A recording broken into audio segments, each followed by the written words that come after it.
Hi guys, welcome back to a new episode of Trading Basics. Today in this video, I'm gonna show you how you can change leverage on Metatrader for application. Keep watching the video till the end. To change leverage on Metatrader 4, firstly go ahead and launch open your Metatrader 4 application. The home page of Metatrader application will appear on the screen. Click on plus icon at the top right corner of the page.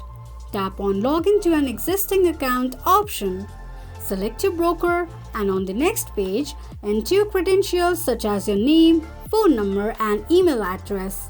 Under account information, you can change your leverage just below your account type.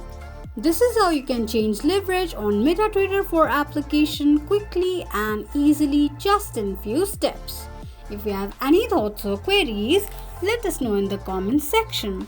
Don't forget to subscribe to our channel. Also, press the notification bell icon so that YouTube will notify you whenever we post a new video. I hope this video was helpful to you. Thank you so much for watching.